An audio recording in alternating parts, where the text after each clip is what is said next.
એક સંવાદના માધ્યમથી હું ડૉક્ટર કપિલ વ્યાસ. આજે મારે જે તમને વાત કરવી છે એ પોઝિટિવ થિંકિંગની છે, કે હકારાત્મક જે વિચારસરણી છે એની ચરમ સીમાની આ વાત છે. કે એક સ્ત્રીની આદત હતી કે તે દરરોજ સૂતા પહેલા એક કાગળ પર પોતાના દિવસની ખુશીઓ લખતી હતી. એક રાત્રે તેણે લખ્યું કે હું ખુશ છું કે મારા પતિ આખી રાત જોરથી નસકોરા બોલાવે છે, કારણ કે તે જીવંત છે અને મારી પાસે આ માટે પ્રભુનો આભાર છે. બીજી વાત કરી છે એમણે, હું ખુશ છું કે મારો દીકરો વહેલી સવારે મારી પર ચીડાઈને ઝઘડે છે. મચ્છર અને માંકડ તેને આખી રાત ઊંઘવા દેતા નથી, આમ છતાં તે ઘરે રાત વિતાવે છે, ક્યાંય રખડતો કે ભટકતો નથી.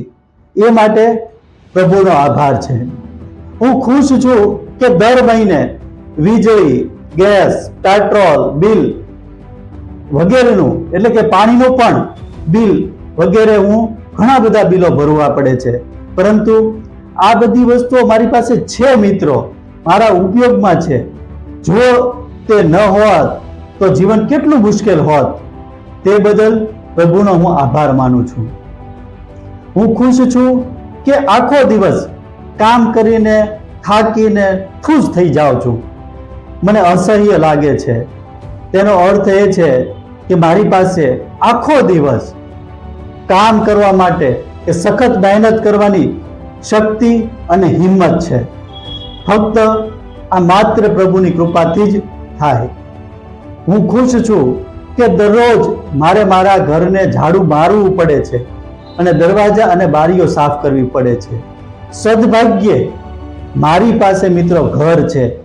જેની પાસે છત નથી તેમની શું હાલત થતી છે. મને ઘરનું ઘર આપવા બદલ પ્રભુનો આભાર. હું ખુશ છું ક્યારેક હું થોડી બીમાર પડી જાઉં છું. તેનો અર્થ એ છે કે હું મોટે ભાગે સ્વસ્થ છું. તે બદલ પ્રભુનો આભાર.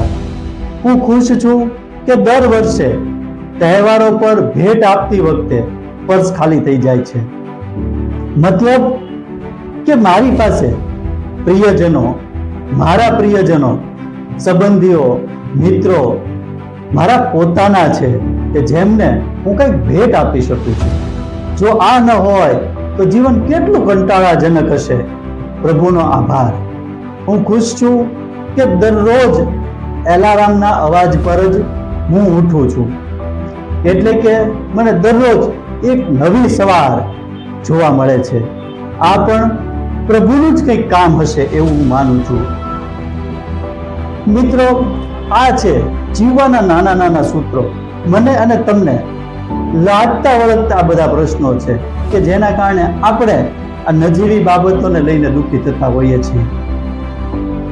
આ સૂત્રોને આપણે આપણા જીવનમાં અનુસરીએ, આપણા લોકોનું જીવન શાંતિપૂર્ણ બને, આનંદમય બનાવીએ, નાની મોટી મુસીબતોમાં પણ કંઈક ખુશી શોધી લેતા શીખીએ, દરેક પરિસ્થિતિમાં પ્રભુનો આભાર માનતા થઈએ અને પોતાના જીવનને સુખી બનાવીએ.